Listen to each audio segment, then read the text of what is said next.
The candle burned low in the corner of the stone room. Outside, the wind clawed at the castle walls like something alive. Inside, a young man sat across from an older figure cloaked in shadow.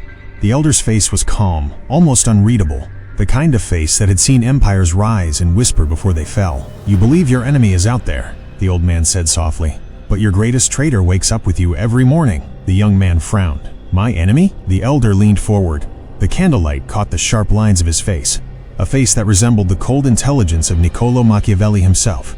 "Your mind." The wind howled again. And somewhere, deep inside you as you listen to this, something shifts, because you already know this is true. Every day, your brain whispers lies so subtle, so reasonable, so logical, that you never question them. They don't sound like lies.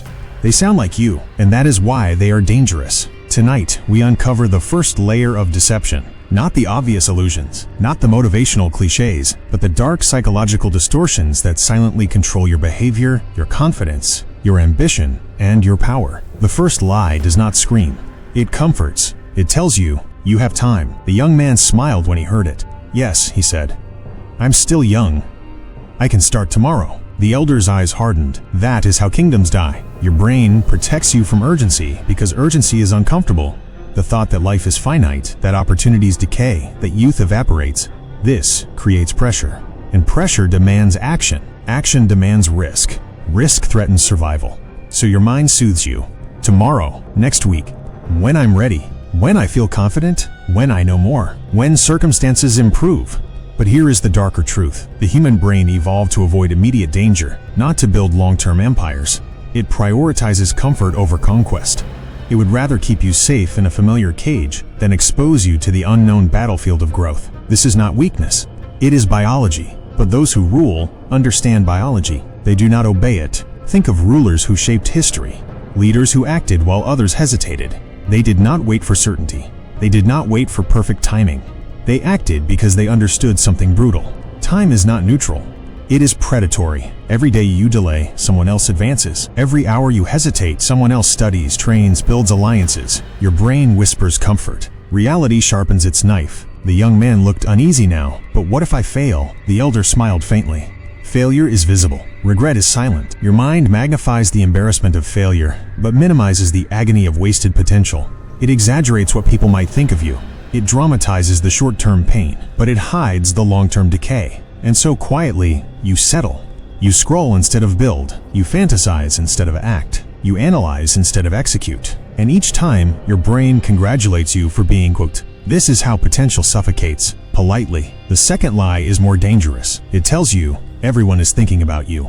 The young man laughed at this. "That cannot be true," he said. The elder raised a brow. "Then why do you fear their judgment? Observe yourself. When you walk into a room, you assume eyes are measuring you. When you post something online, you imagine critics dissecting it. When you make a mistake, you replay it, as if the world is replaying it too. But here is the Machiavellian insight. Most people are not thinking about you. They are thinking about themselves. The human mind is wired with what psychologists call the spotlight effect, a cognitive bias that convinces you that others notice you far more than they actually do. Your brain creates a theater. It casts you as the protagonist. It assumes everyone else is watching, but in reality, everyone else believes the same about themselves. This illusion keeps you small, because if you believe everyone is judging you, you will act defensively. You will choose safe clothes, safe opinions, safe dreams, safe ambitions. You will avoid bold moves, because bold moves attract attention. And attention, your brain insists, is dangerous. But the elder leaned closer. If you wish to gain influence, you must first understand invisibility. When you realize that most people are absorbed in their own fears, you gain freedom. Freedom to experiment. Freedom to fail. Freedom to dominate. Because hesitation disappears when you understand a brutal fact. No one is watching as closely as you think. And those who are watching, they are usually insecure themselves. The third lie creeps in silently during difficult moments. It whispers, "This feeling will last forever." The young man's voice trembled. "Yes, when I feel anxious, it feels endless." The elder nodded. Your brain is poor at predicting emotional duration. When pain hits, rejection, embarrassment, loss, failure, your mind catastrophizes. It tells you that this state is permanent, that this sadness defines you, that this anxiety is who you are. But neuroscience tells a different story. Emotions are waves. They spike, they peak, they decline. Yet your brain evolved to exaggerate threat signals. If it underestimates danger, you might not survive. so it overestimates duration. This distortion traps people. A failed attempt becomes, I am a failure. A rejection becomes, no one will ever choose me. A mistake becomes, I always ruin things. Identity forms around temporary emotions. And identity is powerful. Once you believe you are something, you begin behaving in ways that confirm it. This is where dark psychology reveals its sharpest blade. Your brain seeks consistency more than truth. If you label yourself unlucky, your mind will selectively notice evidence of bad luck. If you label yourself unattractive, you will amplify signals that confirm it. If you label yourself weak, you will unconsciously avoid situations that demand strength. And soon, the lie becomes reality, not because it was true, but because you behaved as if it was. The elder stood and walked toward the narrow window. Power, he said quietly, belongs to those who question their own narratives. The young man stared at the candle flame, now trembling in the wind. So what should I trust? He asked. The elder turned. Observe, not react. Your mind generates thoughts automatically, but you are not your thoughts. This distinction is where control begins. The fourth lie is seductive. It tells you, I will be happy when I get the job, when I earn more, when I get the relationship, when I look better, when I move cities, when I finally prove myself. This lie is sophisticated because it keeps you productive. It fuels ambition, but it also postpones satisfaction. Your brain links happiness to future achievements because anticipation releases dopamine. The chase feels alive. The pursuit feels meaningful, but once you reach the goal, the baseline shifts. You adapt. You normalize. You want more. This is called hedonic adaptation, and it is relentless. The young man clenched his fists. So there is no happiness? The elder chuckled softly. There is peace, but it does not live in the future. If your brain convinces you that fulfillment is always one milestone away, you will never feel complete.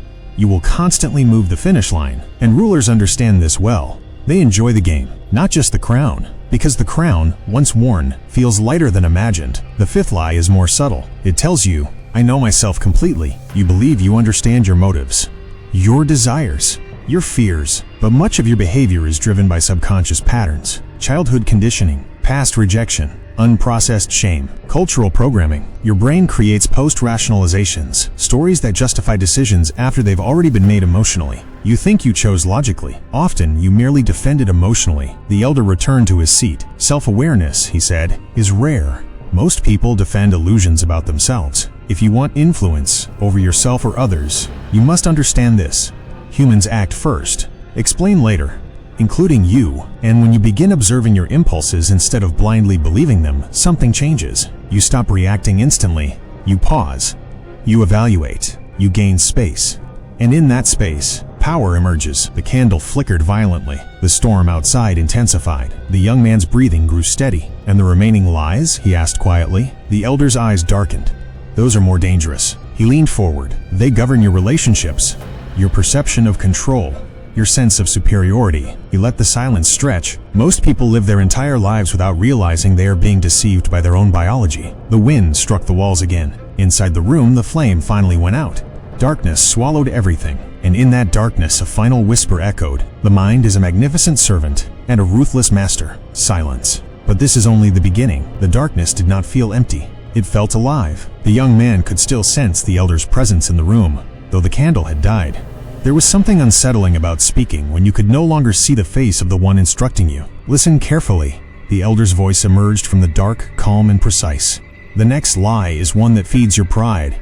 A pause. It tells you that you are rational. The young man swallowed. Are we not? A faint sound, almost like a restrained laugh, echoed in the stone chamber. Humans believe they are creatures of logic, yet they are creatures of emotion, desperately inventing logic to justify what they already feel. Your brain makes decisions in milliseconds, based on fear, desire, insecurity, attraction, ego. Then, moments later, it constructs a convincing explanation. You don't buy something because you were influenced by clever positioning. You buy it because it was the best value. You don't dislike someone because they threaten you. You dislike them because they're arrogant. You don't avoid opportunity because you are afraid. You avoid it because the timing isn't right. The lie of rationality protects your ego, but it blinds you. The elder stepped closer, his footsteps deliberate against the cold floor. Those who understand this, he said softly, shape reality. In politics, persuasion, negotiation, seduction, logic is rarely the true driver. Emotion is. Fear of loss, desire for status, need for belonging. Centuries ago, strategists like Sun Tzu understood this deeply. He did not win by arguing logic with the enemy. He won by manipulating perception, morale, uncertainty. Because when you control emotion, logic follows obediently behind. Your brain convinces you that you are above manipulation, that you see through it, that you are too intelligent to be influenced. But influence does not attack your intelligence. It bypasses it. A carefully chosen word can trigger childhood insecurity. A subtle comparison can ignite competitive instinct. A suggestion of scarcity can create urgency, and you will defend your reaction as rational. The young man's jaw tightened. So we are fools? No, the elder replied. We are predictable, and predictability can be weaponized. This is why understanding your own emotional triggers is dangerous, but necessary. If you know what makes you defensive, you can resist it.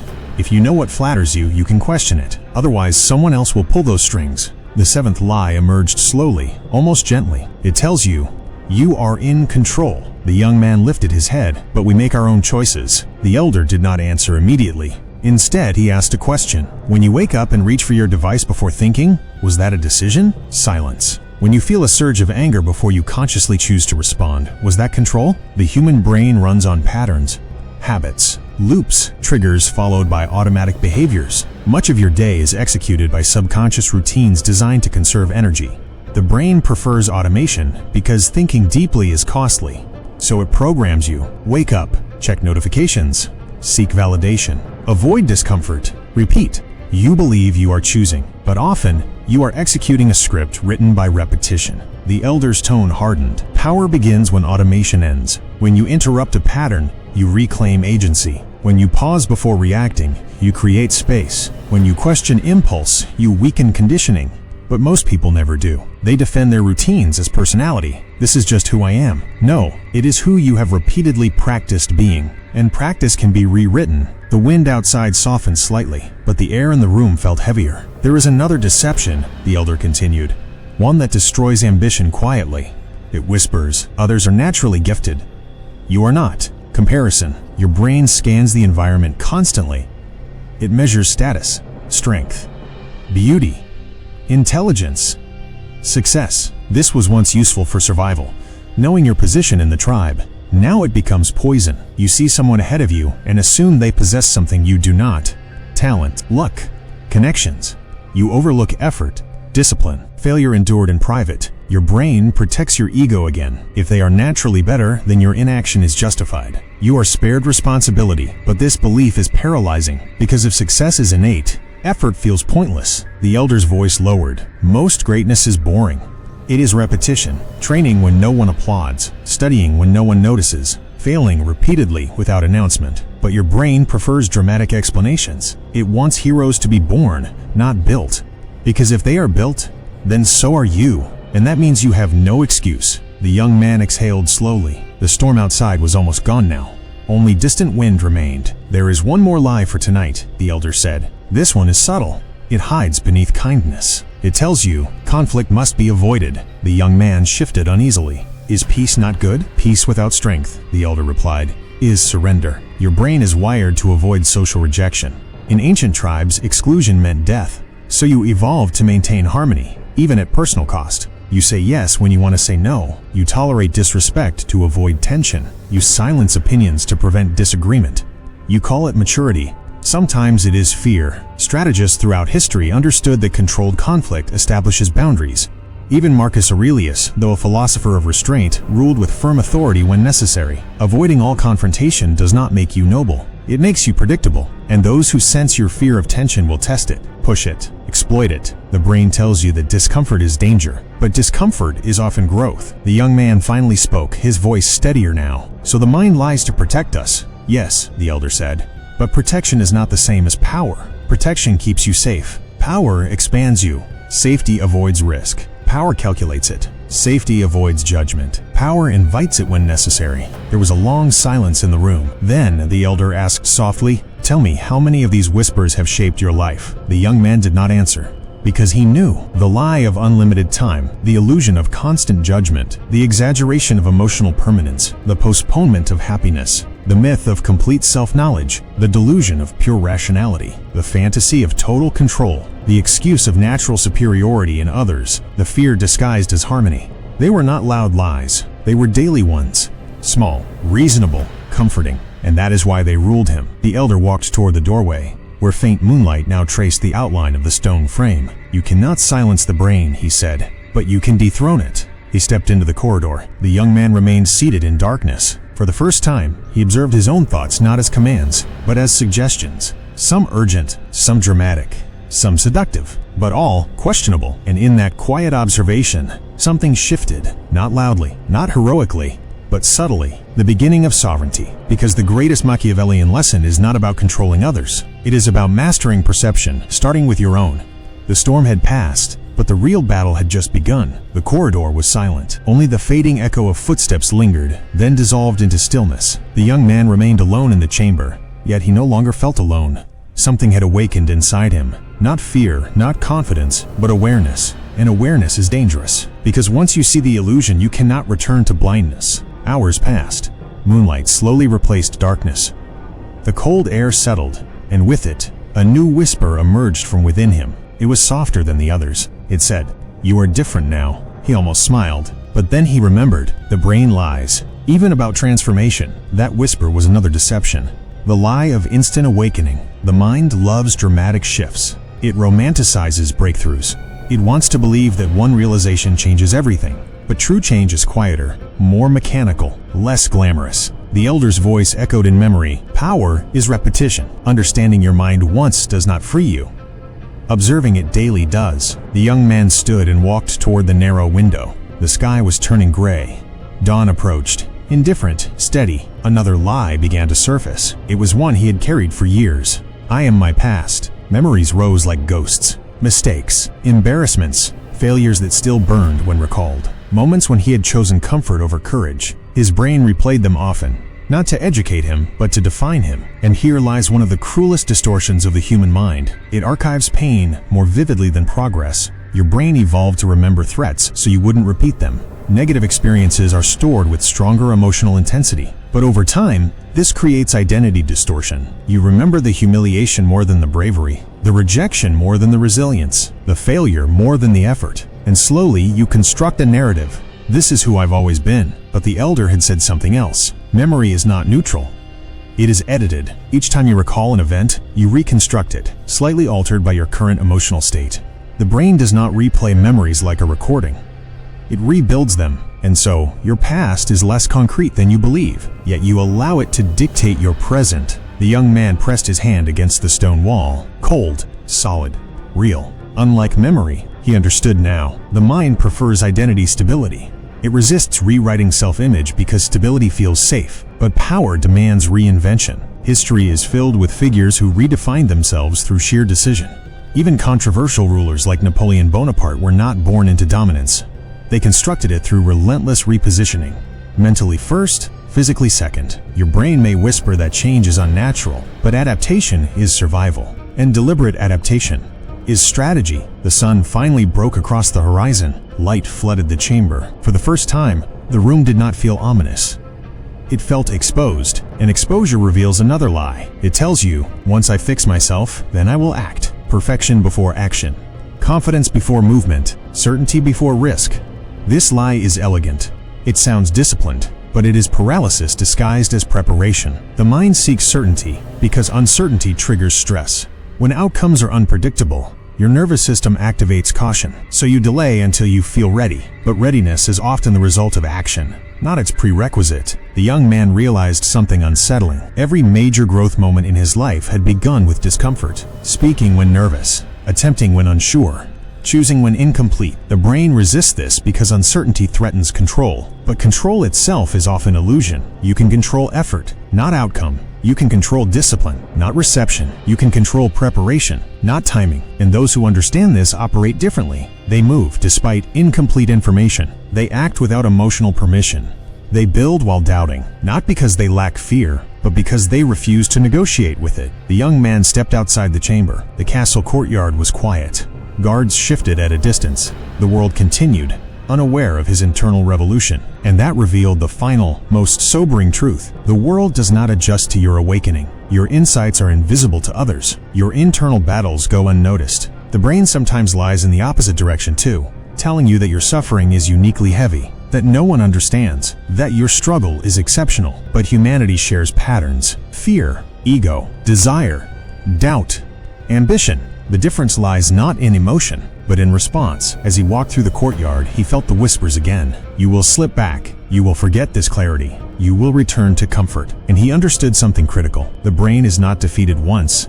It is managed daily. Awareness must be practiced. Like strength, like skill, like discipline. He thought of the elder, calm, observant, detached. The elder had not claimed immunity from deception. He had claimed observation.